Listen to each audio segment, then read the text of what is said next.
Dear students, in the series of lectures on operation research, we are studying simplex method to solve LPP. Here we take an example.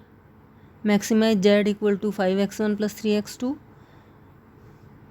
Constraints 3x1 plus 5x2 less than equal to 15. 5x1 plus 2x2 less than equal to 10. And the non-negative restriction x1 x2 greater than equal to 0. Now as we know, by solving this problem by a simplex method, first of all we have to see the objective function. We here see that objective function is that of maximization, so we need not to change that. In second step, let us check B. Component of B 15 and 10 both are positive, so we don't need to change B. Now in third step, we have to convert constraints into equations.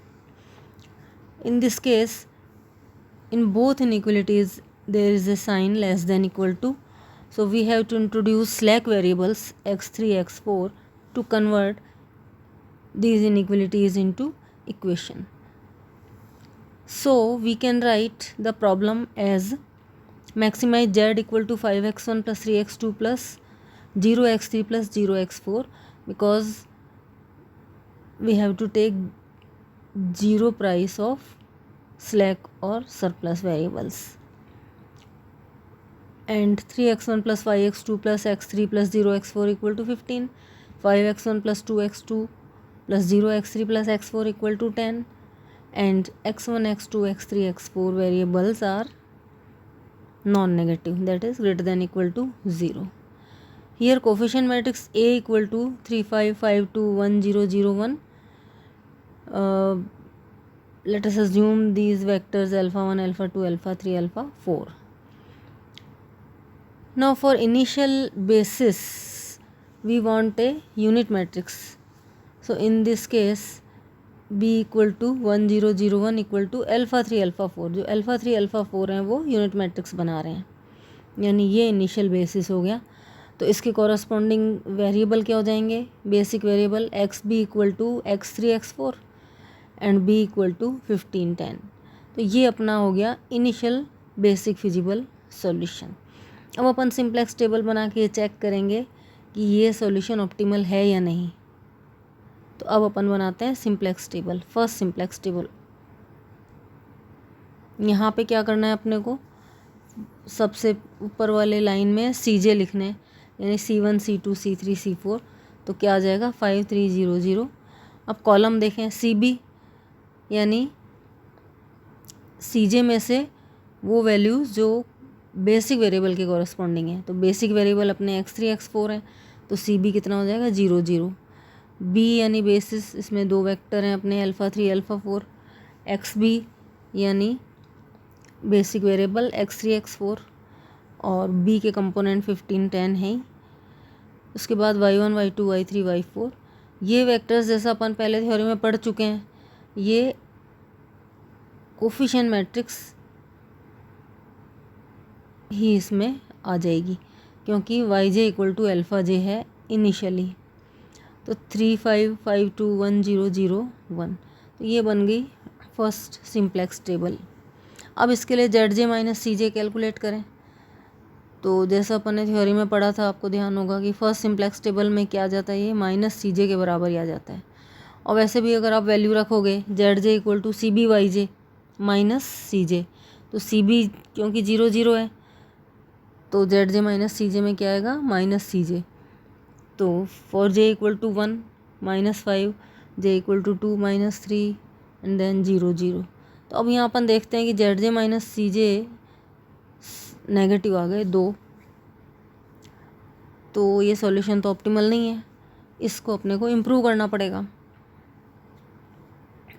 Improve करने के लिए क्या करें कि अपन basis अपना change कर देते हैं. तो कोई वेक्टर उसमें एंटर करे, उसकी जगह एक उसमें से बाहर आए, क्योंकि रखने अपने को दो ही हैं. तो फॉर इनकमिंग वेक्टर क्या करते हैं अपन, minimum of Z1 minus C1, Z2 minus C2 और ZJ माइनस CJ। तो क्या क्या आएगा यहाँ, minimum -5 -3 0 0 which is equal to -5। तो -5 किसके कॉरस्पॉन्डिंग है, k इक्वल टू 1 के, यानी α1 इज़ इनकमिंग वेक्टर।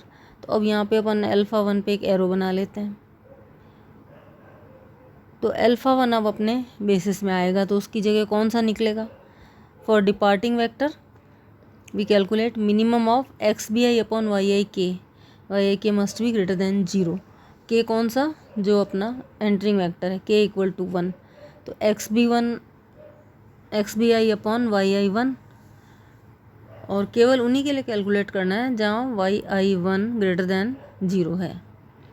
ठीक है, तो ये एक अलग कॉलम अपन टेबल में बना लेते हैं, xbi अपॉन yi k, यानी 15 अपॉन 3 और 10 अपॉन 5।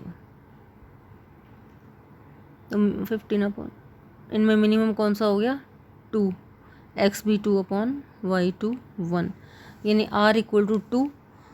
तो इसमें से दूसरी रो है वो डिपार्टिंग वेक्टर हो जाएगी, यानी α4 इज़ डिपार्टिंग वेक्टर। तो अपने पास एक नया सॉल्यूशन बन गया, जिसमें बेसिस में α1 एंटर करेगा, α4 बाहर जाएगा, उसके कॉरस्पॉन्डिंग बेसिक वेरिएबल भी चेंज हो जाएंगे, CB भी चेंज हो जाएगा। तो वो चीज़ें तो अपन डायरेक्ट ही नई टेबल में रख देंगे। अच्छा, फिर ये जो था अपना डिपार्टिंग वेक्टर है, इसमें भी एक एरो लगा लेते हैं। तो जहाँ ये दोनों एरो इंटरसेक्ट करते हैं, ये अपना की एलिमेंट हो जाएगा। तो इस केस में ये 5 जो है वो की एलिमेंट हो गया। तो अब अपने को क्या करना है कि ये जो कॉलम है y1 3 5, इसको यूनिट वेक्टर बनाना है, क्योंकि ये अपने B में आ गया है अब। तो वो कैसे होगा, की एलिमेंट को 1 बनाओ, यानी पूरी सेकंड रो को आप 5 से डिवाइड कर दो, रो ट्रांसफॉर्मेशन लगाने हैं ना, तो सेकंड रो को 5 से डिवाइड कर दो, तो ये 1 बन जाएगा। उसके बाद सेकंड रो को 3 से मल्टीप्लाई करके फर्स्ट में से माइनस कर दो, यानी r1 माइनस 3 r2। तो क्या होगा, ये 3 की जगह 0 बन जाएगा, यानी जो कॉलम y1 है वो अपना 0 1 बन जाएगा। तो नेक्स्ट टेबल बनाते हैं अपन, सेकंड सिंप्लेक्स टेबल। इसमें क्या चेंज हुआ, B में अपना α3 और α4 की जगह α1 हो गया, वेरिएबल्स x3 और x1 हो गए। अब इन वेरिएबल के कॉरस्पॉन्डिंग CB भी चेंज हो जाएगा, x3 के लिए 0, x1 के लिए कितना है C1 यानी 5। अब की एलिमेंट को अपने को 1 बनाना है, उसके कॉरस्पॉन्डिंग बाकी सब में जो जो चेंज आते हैं कॉरस्पॉन्डिंग, वो चेंज अपन कर लेंगे। तो अब ये नई टेबल बन गई। इस टेबल के बाद फिर अपन ZJ माइनस CJ कैलकुलेट करें, तो वो आ रहा है यहाँ पे 0 -1 0 1। अभी भी यहाँ Z2 माइनस C2 नेगेटिव आ गया, तो α2 यहाँ पे अपना इनकमिंग वेक्टर हो गया। अब इस इनकमिंग वेक्टर के लिए डिपार्टिंग वेक्टर क्या होगा, तो क्या कैलकुलेट करेंगे, minimum of xbi upon yi2, लेकिन yi2 जो है पॉजिटिव होना चाहिए।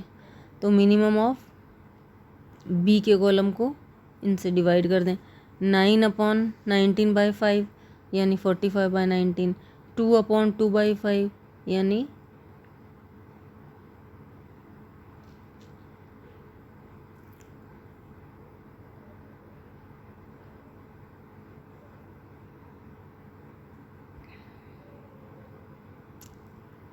5, 10/2 कह दो या 5 कह दो। इन दोनों में से मिनिमम कौन सा है, तो 45 अपॉन 19 यानी α3 is departing vector, first row, क्योंकि ऊपर वाला आ रहा है ना, ये अपना डिपार्टिंग वेक्टर हो गया। अब ये जो इनकमिंग का एरो है और ये डिपार्टिंग का एरो है, इनको जब अगर कंबाइंड कर इनको आगे बढ़ाते हैं एरो को, तो कहाँ इंटरसेक्ट करते हैं, ये 19/5 पे। तो ये 19/5 अपना की एलिमेंट हो गया। तो अब क्या करेंगे, नई टेबल बनाएंगे। उसमें क्या होगा, α3 की जगह α2 एंटर कर जाएगा, उसके कॉरस्पॉन्डिंग XB और CB में जो जो चेंज होंगे वो कर देंगे। और बाद में जो y2 कॉलम है, इसको अपने को फिर यूनिट वेक्टर बनाना है, क्योंकि B में अपन यूनिट मैट्रिक्स चाहते हैं। तो क्या करेंगे, 19 फर्स्ट रो को 19/5 से डिवाइड कर दें, यानी R1/19/5, और उसके बाद R2 माइनस R1 इंटू 2/5। ये ट्रांसफॉर्मेशन लगा के बस अपने को इसे 10 बनाना है। तो नई टेबल बनाते हैं, देखो क्या बनता है उसमें, CB XBB। तो B जो था अपना बेसिस वो बन गया इस बार α2 α1, क्योंकि α3 की जगह α2 आ गया। इनके कॉरस्पॉन्डिंग CB कितना हो जाएगा, α2 के कॉरस्पॉन्डिंग वेरिएबल तो हो गया x2, तो C2 यानी 3, α1 x1, तो उसके कॉरस्पॉन्डिंग C कितना है 5। अब यहाँ जो चेंजेस किए इससे कॉलम जो था y1 बन जाएगा 0 1 1 0, और बाकी में भी कॉरस्पॉन्डिंग जो भी चेंज आएगा वो ओपन कर देंगे। फिर ZJ माइनस CJ कैलकुलेट करा, इस बार सारे पॉजिटिव आ गए। तो यहाँ पे for every J ZJ minus CJ greater than equal to 0, hence this solution is optimal solution.